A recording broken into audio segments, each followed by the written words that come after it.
Un sujet extrêmement prégnant et auquel je tiens beaucoup, c'est le désenclavement de Digne. Vous savez que l'aménagement qui est prévu, c'est d'améliorer la RN 85 et entre Maligé et Lemay, donc d'aménager une route qui poursuive cet itinéraire. Donc les études ont été pour la plupart menées, enfin au moins au niveau des estimations et sur le plan technique. On avait eu un comité de pilotage qui réunissait les élus, un certain nombre de partenaires qui avaient fait l'objet d'une unanimité. C'est donc cette partie d'aménagement qui va être prise. Donc quelques sections en 2 fois 2 voies, quelques sections en 3 voies qu'on pourra dépasser, et surtout la déviation de Mallemoisson et d'Aimé de manière et de Maligé, de manière à on ne va pas gagner énormément de temps, mais on va surtout gagner en régularité de temps. C'est-à-dire que si on gagne 5 minutes ou guère plus en temps, si on doit mettre un quart d'heure ou 20 minutes, ça sera un quart d'heure ou 20 minutes à tous les moments de la journée.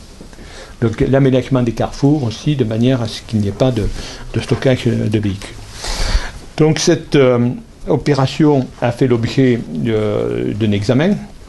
Donc une commission à l'Assemblée nationale où Philippe Duron, un collègue, a été chargé de regarder au niveau national, donc, et de prioriser en vue d'arrêter le schéma national des infrastructures et de transport.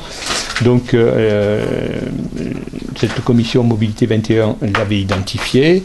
Ensuite, au niveau du SNIT, ça a été retenu. Et le SNIT, il est dit, donc le ministre prévoit donc un financement sous la forme d'un PDMI, programme de modernisation des itinéraires. Les PDMI sont financés en général, plutôt cofinancés, État, département, collectivité. État, région, collectivité. Donc c'est un projet qui est estimé entre 109 millions et 129 millions d'euros. Aujourd'hui, j'ai le souci que cette opération soit inscrite dans les meilleurs délais. Pourquoi? Parce que le PDMI, qui est donc la période 2014-2020, se joue maintenant. C'est-à-dire que l'État et la région discutent pour voir quelles sont les opérations qui vont être mises en place.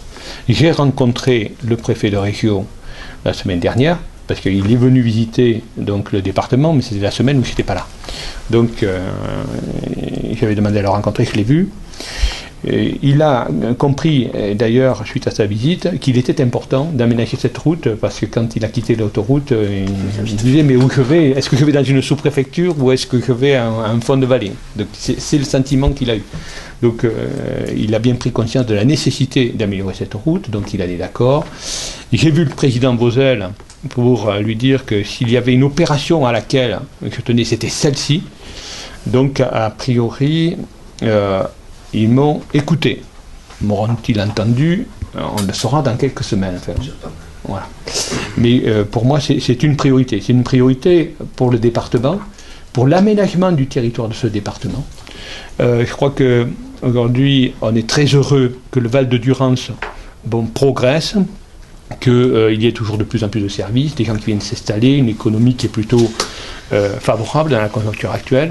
Mais moi, je suis très en souci du bassin dignois et de l'est du département, parce qu'on voit la population baisser à Digne, et même si le désenclavement ne suffira pas à lui seul, il permettra de mettre en place un programme de développement sur le bassin dignois. Il appartiendra aux élus locaux de Digne de faire un projet. Mais aujourd'hui, même s'ils font un projet, même s'ils ont un projet, eh bien, celui-ci ne pourra pas marcher parce qu'on ne se rend pas dans des conditions satisfaisantes à Digne-les-Bains. Donc c'est véritablement un point fort. Je ne méconnais pas aussi l'incidence de cet investissement. Parce que je vois bien venir donc l'État et la région taper à la porte du Conseil général pour dire il faut y mettre de l'argent. Et quand on parle de 100 à 120 millions d'euros d'investissement, si au niveau régional c'est pas grand-chose et très peu au niveau national, au niveau départemental ce sont des sommes considérables.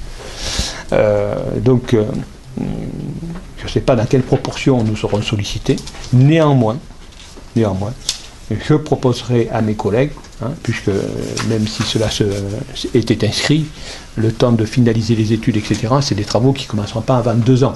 Du coup, il faut qu'on mette en perspective comment apporter notre contribution financière dans une conjoncture difficile. Mais je crois que c'est la priorité, c'est l'effort qu'il faudra faire, et c'est la réflexion que je ferai mener à l'ensemble des conseillers généraux pour dire si on fait un tel investissement, il faudra aussi à ce moment-là faire des priorités sur les politiques qu'on mène. Je vous en parlerai un peu après, mais sur notre budget, on est obligé de faire des priorités. On ne peut pas, comme ça, dire on va emprunter je ne sais combien de millions d'euros et puis après on verra bien. Non, il faut qu'on maîtrise nos dépenses, il faut qu'on maîtrise notre dette, parce que moi j'ai le souci aussi que après la présidence de Sauvan, il y aura la présidence de quelqu'un d'autre, et que ce quelqu'un d'autre aura aussi à mettre en œuvre un certain nombre d'opérations, donc je ne veux pas insulter l'avenir. Dans le cadre des travaux de désenclavement de Digne, quand même quelques travaux vont être faits, puisque vous savez, sur le PDMI précédent, celui-ci n'a pas été mis en œuvre totalement. Actuellement, il y a le tunnel de Chabrière qui se fait. Il va y avoir quelques travaux qui vont être faits pour sécuriser quelques secteurs sur la RN 202. Et puis, les 3 carrefours sont en perspective. Les 3 fameux carrefours, Château-Arnoux, Mallemoisson et le Chafaud. Château-Arnoux, c'est quasiment prêt. Les travaux pourraient commencer en début d'année prochaine. Mallemoisson, moi je tiens absolument à ce que ce carrefour, ce giratoire soit fait dans Mallemoisson, parce que immédiatement ça réglera un problème, même si on ne méconnaît pas les difficultés, notamment sur le foncier, puisqu'il faut prendre des terrains au milieu du village, il y a un espace mais qui sert de parking, on sait bien aussi que cela contribue à la viabilité du commerce qui est à côté. Néanmoins, il faut qu'on trouve des solutions, et moi je souhaite absolument à ce que ce carrefour soit fait en priorité. Le carrefour du Chafaud, lui, doit être un peu plus étudié, parce que dans le cadre de la déviation de Mallemoisson, il ne faudrait pas non plus qu'on fasse un ouvrage qui finalement servirait peu lorsque la déviation sera faite. Je veux dire, il faut quand même, aujourd'hui, c'est un carrefour qui est somme toute dangereux, mais pas très accidentogène. Ben oui, il y a une voie de... Il y a le radar aussi qui il y a le radar qui aide un peu.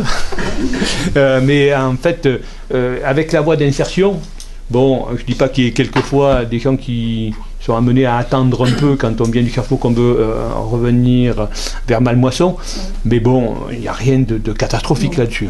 Voilà. Donc, j'en fais une...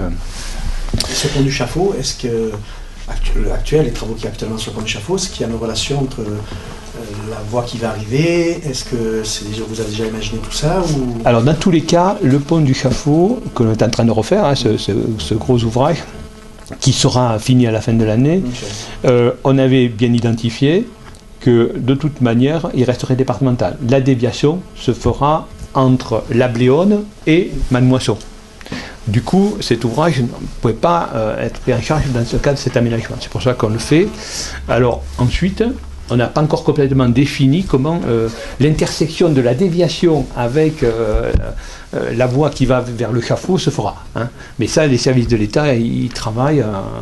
Voilà. C'est pour ça que je préfère que ce carrefour qu'on avait identifié en haut, on puisse prendre un peu de temps et de réflexion, parce que peut-être que cet argent serait mieux utilisé si on l'utilisait un peu plus bas, d'autant qu'on part sur des sommes, comme je vous ai indiqué, mais on sait bien qu'au final, avec les imprévus, il faut toujours plus d'argent. Donc du coup, soyons attentifs à ne pas faire des investissements qui soient surdimensionnés par rapport aux besoins futurs. Voilà.